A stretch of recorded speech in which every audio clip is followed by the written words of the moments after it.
Now, look, you may not remember, but for years now, I've been talking about the folly of this climate change hoax.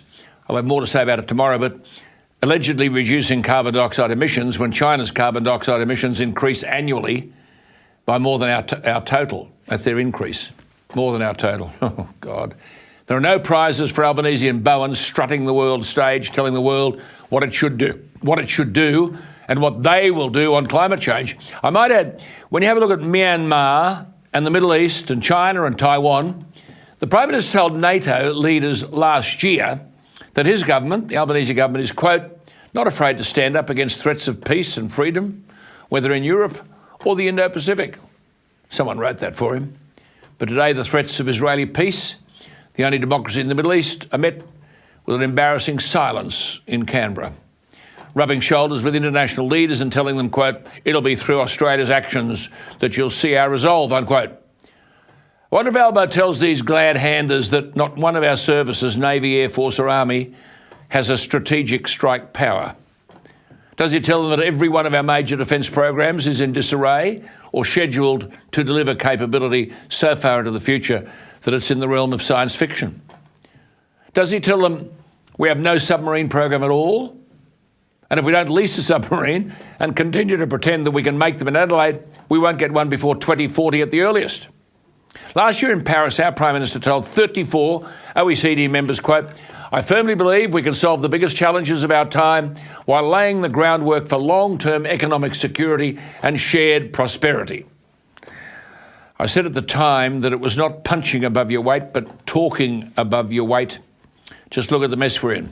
But Albo told 34 OECD members last year that, quote, the fight against climate change must be at the heart of global cooperation. Our goal is for Australia to be a renewable energy superpower.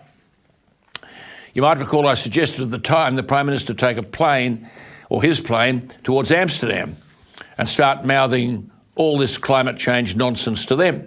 At the time, Germany, under a Green coalition, was firing up mothballed coal-fired generators because their dear old renewables, unreliables, couldn't do the job.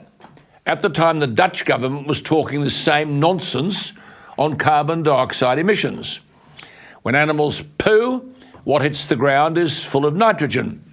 So the Dutch government planned to cut greenhouse gas nitrogen by as much as 70%, and it was expecting farmers to achieve a 40% drop in emissions that would require 30% fewer cattle.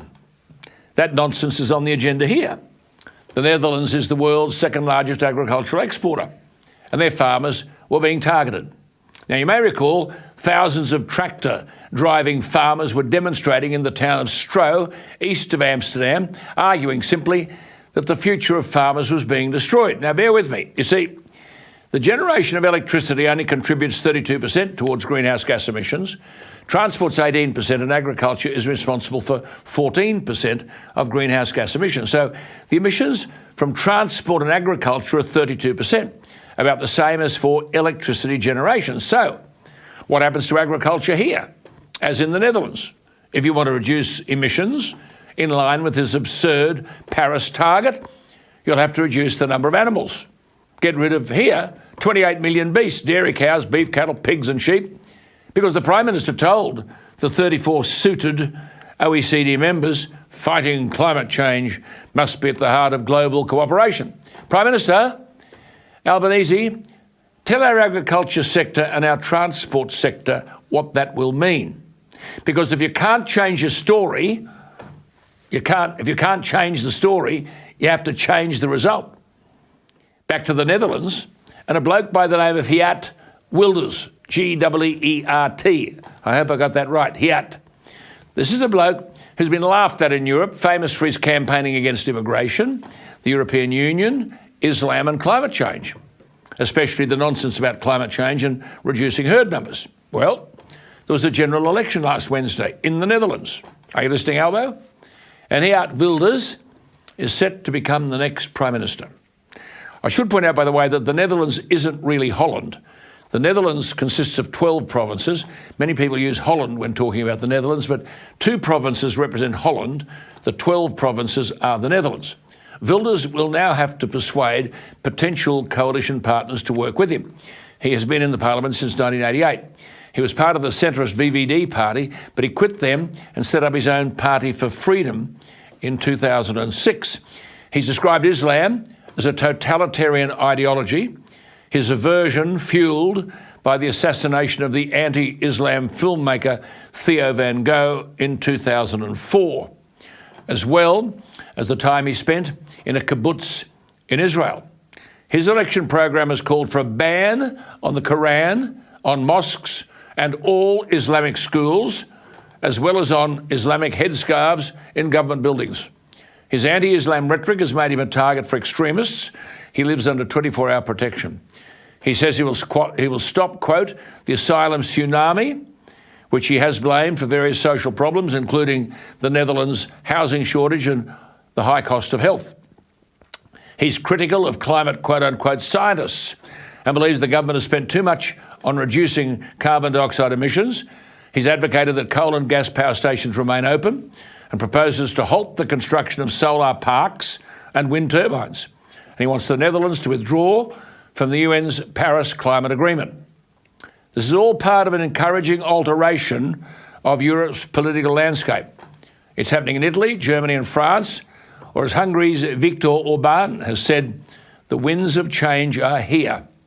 Interestingly, Wilders is a firm backer of Israel and advocates shifting the Netherlands embassy to Jerusalem, which the Morrison government did and the Albanese government has revoked. Following Hamas's October 7 attack on Israel, Wilders argued, quote, Israel is fighting for its existence against the forces of hate, barbarism and terrorism, which I said at the outset. In a highly fractured electoral system, Wilders does not have enough seats to form a majority in the parliament without other parties, the ones who've kept him out of government for more than a decade. But the scale of his victory will strengthen his hand in negotiations. But what he's been saying about immigration, asylum seekers, Islam, and of course climate change, carbon dioxide and the banning of coal, Wilders is the latest outward manifestation of the fact that the winds of change are here. Way back in 1986, John Howard was leader of the opposition. All this stuff was going on with Labor, but the then much despised John Howard, noting the political storm clouds ahead, said in July of 1986, quote, the times will suit me, unquote. Around the world it's happening now. The times may well suit Peter Dutton.